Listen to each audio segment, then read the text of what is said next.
Marhaba, welcome. Oh, jadi kamu yang lagi cari tahu tentang sastra Arab Universitas Pajajaran? Sini aku kasih tahu. Nah, teman-teman, kita mulai dari Unpadnya itu sendiri ya. Teman-teman tahu gak sih apa itu kepanjangan Unpad? Betul, kepanjangannya adalah Universitas Pajajaran. Sepertinya semua orang udah tahu ya apa itu Unpad. Tapi nih teman-teman, kalau semisal ditanya di mana sih lokasi Unpad ini sebenarnya? Kalau teman-teman jawab lokasi Unpad itu berada di Bandung, tidak sepenuhnya benar dan tidak sepenuhnya salah. Karena yang di Bandung ini ada nih di Dipati Ukur, tapi bukan untuk sarjana, bukan untuk jenjang sarjana. Jadi jenjang sarjananya lokasinya ada di sebelah mana? Ada di Jatinangor, Sumedang. Kalau semisal dari Unpad yang ada di Bandung atau di Pati Ukur, itu sekitar 40 sampai 1 jam untuk ke Jatinangor ini. Seperti itu teman-teman. Nah, Unpad sendiri ranking berapa ya kalau semisal dilihat dari urutan atau ranking universitas yang ada di dunia. Jadi, Unpad itu ranking 96 di Asia. Di Asia ya teman-teman. Terus dan ranking 6 di Indonesia. Wow, top 10 universitas yang ada di Indonesia. Keren banget ya. Oke, kalau tadi kita udah ngebahas tentang Universitas Pajajarannya, sekarang kita bakal ngebahas tentang fakultasnya. Di Universitas Pajajaran ini ada berapa fakultas ya teh? Sebelum aku kasih tahu ada berapa fakultas, teman-teman tahu gak sih apa sebenarnya fakultas itu? Oke, sini aku jelasin. Jadi, fakultas adalah sebuah bagian dari universitas yang menaungi beberapa program studi. Jadi kan kalau di perkuliahan itu beda banget sama di sekolah dulu ya teman-teman. Kalau di sekolah dulu mungkin penjurusannya cuma IPA, IPS, bahasa ataupun agama gitu. Tapi kalau di universitas ini tuh dibaginya menjadi lebih spesifik lagi teman-teman. Contohnya kayak teknik informatika, atau mungkin hubungan internasional, atau mungkin ilmu komunikasi, perpustakaan sains dan informasi, dan masih banyak lagi. Nah, untuk itu di Universitas Pajajaran terdapat 16 fakultas. Jadi apa aja ya fakultasnya? Nih bisa lihat di sini. Tereng. Atau mungkin di sini. Ting. Oke, salah satunya adalah Fakultas Ilmu Budaya. Wow, kalau misal teman-teman denger Fakultas Ilmu Budaya, apa yang teman-teman pikirin atau apa yang terlintas di benak teman-teman? Betul, pastinya program studi yang ada akan membahas tentang budaya-budaya. Tapi budaya yang ada di sini itu bukan cuma sebatas budaya Indonesia, teman-teman. Tapi budaya dari sebagian negara dari yang ada di dunia ini, seperti itu. Contohnya apa teh? Contohnya adalah sastra Arab. Di Fakultas Ilmu Budaya ini terdapat 9 program studi ya teman-teman. Salah satunya sastra Arab. Oke, tapi sebelum kita masuk ke sastra Arab, kita bakal ngebahas dulu nih tentang lingkungan yang ada atau yang aku rasain selama menjadi mahasiswi Universitas Pajajaran Fakultas Ilmu Budaya. Kalau teman-teman takut terkait, ya Allah, anginnya kenceng banget. Oke, kalau teman-teman takut sama pertemanan yang ada di perkuliahan karena mendengar dari orang lain ataupun melihat yang ada di sosial media, itu tidak sepenuhnya benar teman-teman. Kenapa? Karena pertemanan itu bergantung sama diri kita lagi. Kalau semisal kita berteman dengan orang-orang yang sefrekuensi dan sejalan atau sevisi misi dengan kita, insya Allah semuanya akan baik-baik aja dan gak ada hal-hal yang teman-teman takutin. Terus ada satu kunci untuk bisa berteman atau untuk bisa menjaga diri kita, yaitu punya prinsip. Kalau misal teman-teman gak punya prinsip atau suka ikut ke sana, ikut kemari, itu wallahu a'lam bakal kayak gimana diri teman-teman seperti itu. Jadi teman-teman harus ingat bahwa semua itu balik lagi kepada diri sendiri, bukan kepada orang lain ataupun omongan-omongan yang teman-teman dengar. Seperti itu. Nah, terus gimana orang-orang yang ada di Fakultas Ilmu Budaya? Orang-orang yang ada di Fakultas Ilmu Budaya ataupun di fakultas lain, semua individu memiliki perbedaan. Semua memiliki sifat yang berbeda-beda. Semua punya opini dan pemikiran yang berbeda-beda. Jadi teman-teman harus menanamkan dalam pikiran serta hati teman-teman bahwa di universitas ini yang diperlukan adalah cara menghargai satu sama lain. Itu adalah tameng menurut aku untuk kita bisa menjaga diri kita dari segala pertemanan-pertemanan yang ada di perkuliahan. Seperti itu. Jadi intinya ada dua ya. Yang untuk diri sendiri adalah prinsip, dan untuk orang lain agar kita tetap berada di zona yang aman itu adalah menghargai. Seperti itu. Tentunya nanti teman-teman bakalan mengalami yang namanya culture shock. Tapi bagaimanapun kita kan di sini bakalan lama ya, bakalan 3,5 atau 4 tahun gitu. Jadinya kita harus beradaptasi dengan baik agar semuanya tuh nggak dibawa stres, nggak dibawa susah gitu teman-teman. Oke, sekarang kita lanjut ke pembahasan inti atau main topic. Oke, sebelum aku bahas tentang sastra Arab, aku bakal pindah ke fakultas kita tercinta, Fakultas Ilmu Budaya.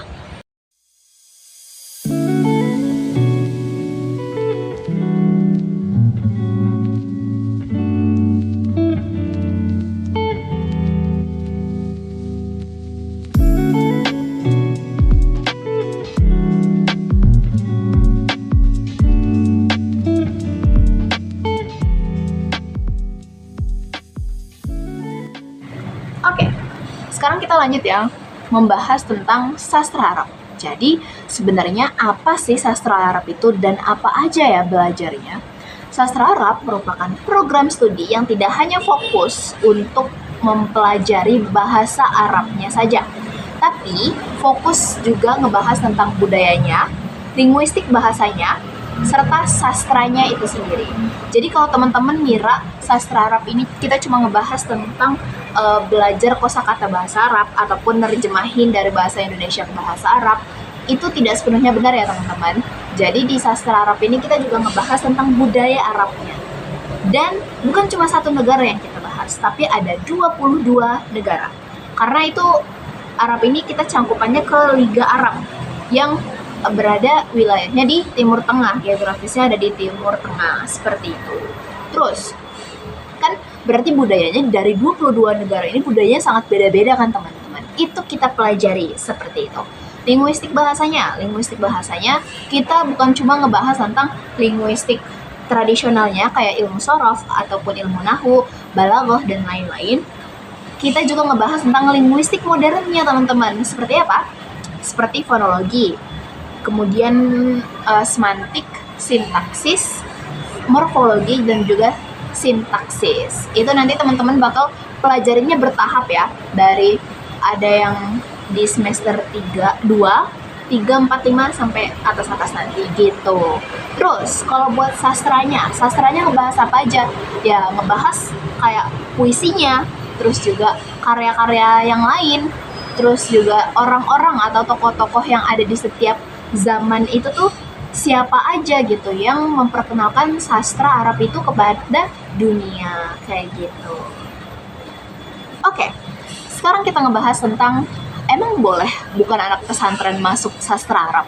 Oh my god, itu adalah pertanyaan yang pengen banget aku jawab dan pengen banget semua orang tuh tahu bahwa sastra Arab ini bukan cuma hanya untuk anak pondok ataupun anak madrasah ya teman-teman. Jadi sastra Arab ini bukan sastra Islam. Ingat, sastra Arab tidak sama dengan sastra Islam. Emang ada sastra Islam? Aku juga sebenarnya nggak tahu ada atau nggak sastra Islam. Tapi ya kalau orang-orang nganggap kita ini sastra Arab tuh pasti orang-orang yang alim. Jadi banyak banget nih orang-orang yang menganggap bahwa kalau masuk sastra Arab adalah harus beragama Islam. Karena mungkin selama ini stereotip orang-orang itu Arab ini adalah orang Islam. Padahal enggak kan, Arab juga sebuah negara kayak yang lain gitu, kayak Jepang, Korea, Rusia, Belanda, dan lain-lain gitu. Nah, jadi teman-teman, boleh banget ya anak non-pondok atau anak SMA biasa itu masuk ke sastra Arab. Terus, apakah untuk masuk sastra Arab ini harus punya basic terlebih dahulu? Jawabannya adalah betul, bisa dibilang betul. Karena setahu aku dan sepengalaman aku di perkuliahan, tidak ada yang namanya di perkuliahan ini mulai dari nol. Semulai-mulainya orang itu pasti udah punya basic. Contohnya kayak udah bisa baca huruf hijaiyah dan tahu sedikit kosakata Arab kayak gitu teman-teman. Karena nantinya pastinya tuh di perkuliahan tuh nggak ada yang namanya tunggu-tungguan antara satu sama lain biar semuanya paham. Materi yang diajarkan itu semuanya maju terus, nggak ada nunggu-nungguan untuk semuanya paham dulu. Dan itu menjadi tanggung jawab kita kalau misal belum paham, ya kita di kos ataupun kalau lagi ada waktu senggang, dipelajari lagi, didalamin lagi materi-materi yang udah dipelajari dan kita belum paham. Kayak gitu. Tapi boleh gak kalau misal belum ada basic? Boleh, asal punya keinginan dan punya tekad untuk mau belajar lebih keras daripada yang lain. Kayak gitu. Nah, kalau pertanyaan tadi, sastra Arab harus Islam atau enggak udah kejawab, jawabannya adalah tidak. Bagaimana dengan pertanyaan-pertanyaan yang muncul tentang apakah di sastra Arab harus berhijab ataupun menggunakan pakaian syar'i? Tentunya tidak ya teman-teman. Karena tadi kan, gak semua orang sastra Arab atau mahasiswa sastra Arab itu beragama Islam. Jadi tidak diwajibkan berhijab dan tidak diwajibkan untuk memakai pakaian syar'i. Kenapa rata-rata kalau melihat sastra Arab ini pakaiannya syar'i? Ya karena emang kebanyakan dari anak sastra Arab ini adalah anak-anak yang dulunya sekolah di pondok ataupun di madrasah. Jadi kebawa gitu pakaian yang udah mereka biasa pakai dulunya sampai ke kuliah ini kayak gitu. Terus ada gak yang sekarang ini gak berhijab dan gak pakai pakaian syar'i? Tentu ada teman-teman. Jadi teman-teman gak usah takut kalau misalnya emang teman-teman mungkin belum siap berhijab atau mungkin belum terbiasa, jadi bisa disesuaikan atau bisa beradaptasi. Oke. Terus buat lingkungan sastra Arab itu gimana ya? Lingkungan sastra Arab itu menurut aku sangat amat nyaman, aman, dan baik sekali. Karena lagi-lagi kita dipertemukan, aku sih alhamdulillah dipertemukan oleh orang-orang yang sefrekuensi dengan aku. Jadi aku merasa nyaman, aku merasa aman, aku merasa enjoy kuliah di sastra Arab ini. Aku merasa semuanya stereotip orang yang tentang pertemanan di perkuliahan itu menyeramkan hilang begitu saja ketika aku masuk sastra Arab. Dan juga teman-teman pasti bakal nemuin orang-orang yang sefrekuensi sama teman. Jangan pernah takut. Kuncinya adalah mau mulai pertemanan. Oke, pertanyaan terakhir. Sastra mau jadi apa? Nah, itu tuh pertanyaan yang bikin kita mikir berkali-kali kalau mau masuk jurusan sastra. Kenapa? Karena kita sendiri juga mungkin masih bingung. Nih, sini ya, aku kasih tahu. Nih, kalau misal kita fokus ke kayak misal contoh dokter. Kalau dokter itu kita cuma bisa fokus ke satu bidang kan. Kayak ya udah profesinya sebagai dokter. Emang sih banyak mau dokter apa aja gitu. Tapi kalau di sastra, karena fokus kita itu banyak, maka banyak juga lah peluang kerja yang ada. Contohnya kayak budaya kalau bisa jadi tour guide, ataupun kerja di sana yang fokus kepada budayanya, kayak gitu. Terus kalau linguistik bisa jadi peneliti hebat, atau mungkin dosen. Terus juga kalau sastra juga bisa loh jadi peneliti. Karena kan sekarang itu jadi hal yang harus dijaga gitu kan. Terus juga bisa jadi diplomat, jadi guru juga bisa mungkin, tapi emang nggak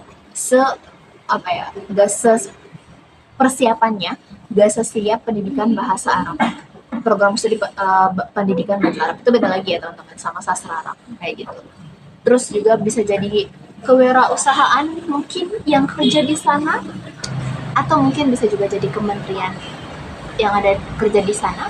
Pokoknya banyak banget, soalnya aku juga udah nemu ini dari kakak tingkat aku yang emang beneran bisa sampai berangkat dan kerja di Arabnya gitu. Jadi peluangnya sangatlah besar. Jangan takut ya teman-teman, yang penting satu, punya tujuan. Itu dari awal harus teman-teman tanamkan sebelum masuk perkuliahan. Seperti itu. By the way, I make this video pada saat diperingati Hari Bahasa Arab Sedunia. Jadi selamat Hari Bahasa Arab. Oke, jadi itu aja informasi-informasi yang bisa aku kasih tahu ke kalian. Kalau misal kalian merasa kurang dari apa yang aku kasih tahu, boleh banget komen di bawah dan juga request mau video apalagi tentang kehidupan sebagai mahasiswa sastra Arab. Semangat mengejar cita-citanya dan ingat selalu berusaha dan juga berdoa. Bye, terima kasih. Ilalito.